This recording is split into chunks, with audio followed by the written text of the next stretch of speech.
africain, abonnez-vous. Mamadou Gueye la tudd histoire am nag dama jàpp ne war nañ koo mën a xam ngir moytandiku li nga xam ne moo dal Mamadou Gueye tey jii mu bañ a dal keneen ëllëg. Mamadou Gueye 83 ans la am, juróom-ñett fukki at ak ñett mooy ati Mamadou Gueye. lan moo ko yóbbu ca kaso ba tax Mamadou Gueye ñàkke bakkanam ca biir kaso ba? frère am muy rakkam bu ñu sukkandikoo ci avocat wu Mamadou Gueye li mu bind nee na rakkam moo ko porté plainte. lan moo tax rakkam porté ko plainte? ndax ay coowi suuf, maa moom suuf seeg moomoo suuf si, wala jox ma suuf seeg du ma la jox suuf si. ci loolu ci la ko rakkam porté plainte. ba mu ko porté plainte ci gàttal ñu daal di arrêté kii di Mamadou Gueye. bi ñu ko arrêté ci weer yi weesu ay awokawam nee nañ ñaan nañu sax liberté provisoire, maanaam ñu bàyyi Mamadou Gueye mu ñibbi en attendant ñu topp dossier bi, waaye loolu justice daf leen ko bañaloon. Mamadou Gueye àtte nañ ko nag ci fan yi weesu, waaye joxe guñ woon dogalu àtte bi ndaxte dañ ko ajandi woon. bi ñu ko àttee ba pare itam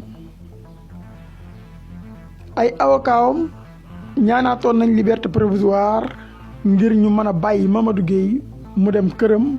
en attendant ñu joxe li nga xamante si ne moom mooy dogalu àtte bi, waaye ba tey justice daal di bañ. le 13 décembre ci la ñu waroon a joxe dogalu àtte bi. Mamadou Gueye daal di daanu feebar entre le 12 ak le 11, daal di ñàkk bakkanam le 12. bi mu ñàkkee bakkanam nga xam ne le 12 bi mu faatoo, bi ñu waree xëy ci la ñu waroon a joxe délibération bi. Mamadou Gueye noonu la ñàkkee bakkanam nga xam si ne fekkewul àtteem, comme la nga xam ne moo daloon Cheikh Béthio Thioune ba ñu xëyee war a joxe délibération bi. xam ngeen ne ci la Cheikh Béthio daal di ñàkkee bakkanam génn àdduna. lu mel noona moo arrivé Mamadou Gueye mii. waaye lan moo tax histoire am bi ñu war cee def jàngat te itam mu war a doon loo xamante si ne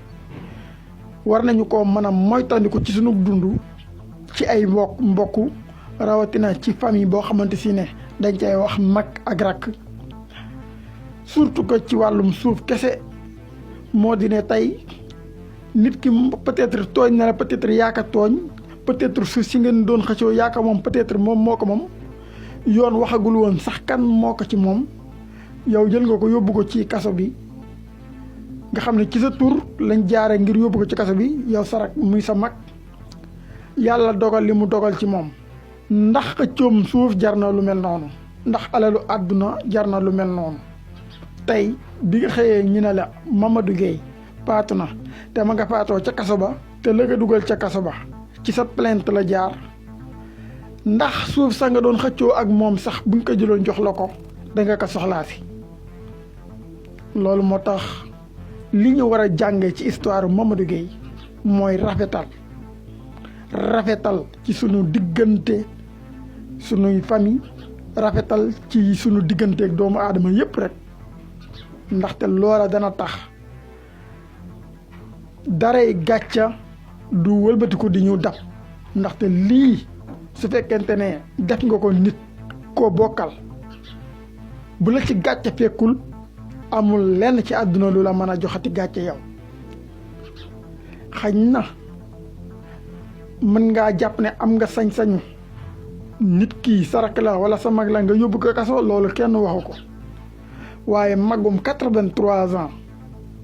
jàpp naa ne jël ko di ko yóbbu kaso ci wàllum suuf kese loolu ëpp na. kon nañu gën di rafetal nañuy moytandiku di teg coono di teg jafe-jafe sun ay mbokk di teg ay coono ak i jafe-jafe doomu aadama yi surtout ci mbirum alal joo xamante si ne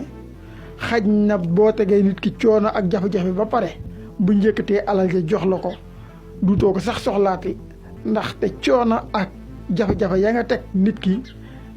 boo dee koo xamante si ne am nga daray gëm yàlla loola mooy gën a rëy ci yow ka alal jañ la jox. ndaxte tey jii su fekkente ne yoon dafa waxoon ne la jëlal suuf si yaaka moom itam boo ko jëlee jàpp naa ne gàcca war na la caa mën a fekk su fekkente ne yoon dala koo xañoon mu gën a tee nekkati gàcca ndaxte bu boobaa tooñ nga nit ki lor nga nit ki ci loo xamante si ne tegewul woon fenn moo tax yoon war nay gën itam di teggi loxoom ci yenn mag yi ndaxte koo xam ne dañuy xëccoo ak moom suuf te mënut a yanu suuf si génne ko réew mi mënu ko yóbbu fenn kooku wax dëgg yàlla jàpp naa ne waroon nañ koo mën a bàyyi mu ñibbi këram bu bisub atte bi jotee ñu woo ko mu ñëw ñu déglu ko bàyyiwaat ko mu ñibbi këram su fekkente ne dañoo gis ne moomul suuf si itam loolu jàpp naa ne suuf soo moomut ñu la cay atte waruñ la caa mën a dugal kaso la ñuy def rek moo di ne moomoo suuf si ñu jox ki moom suuf si suufam bu ko defee yow ñu ne la jógal ca suuf sax loola defe naa ne nit ki du ci dugg kaso waaye dañuy jël la nga xam ne moomu ko bu fekkente ne am na lu mu fa defoon ñu ne ko jël ko mu jël lam fa defoon bu fekkente ne tabax la ak loneen yaakaar naa la ñuy def moo dina jéem ko rembourser lam ca def mu daal di dem yoonam waaye daal magum 83 ans daal war nañuy xool naka la ñuy lijjantee ay mbiram te bañ di ko dugal kaso ba lu mel nii nga xam si ne moo dal Mamadou Gueye di dalaat kaneen koo xamante si ne dañ naan am na juróom-ñetti fukki at ak lu topp loola lu ñu war a mën a moytu la kon yàlla na yàlla def jàmm ci famille yi def jàmm ci réew mi def ak bëgganteeku sopp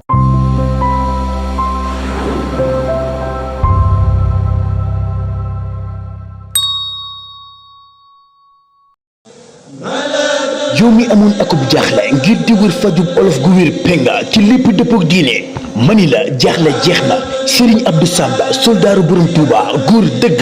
faj aajo doonub yitteem yow mi am jàngoro yi te yittewoo ku ko faj ba mu wér penga faiblesse sexuelle maanaam bànneexu sëy mbaa nga amee hémorroïde bi nëbb mbaa bi feeñ yow mi wut muslaay kaaraange ba ci bayre Serigne Abdou Samb soldaaru borom Touba tënkal ko ci ab jaaro dëgg góor dëgg yow mi lijjanti ab papier te lépp dëppoog mu baax soxla si ab ñaan te mu gaaw lool ngir nga mën cee jot Serigne Abdou Samb soldaaru borom Touba ngi nii borom solution muslaaya bayre ba ci kaaraange doon mën-mënam yow mi bëgg a dégganteeg Serigne Abdou Samb borom solution soldaaru borom Touba woo ko ci 76 296 09 92 mbaa nga woo ko ci 70 575 99 47 Serigne Abdou Samb soldaaru borom Touba dëgg góor dëgg borom solution.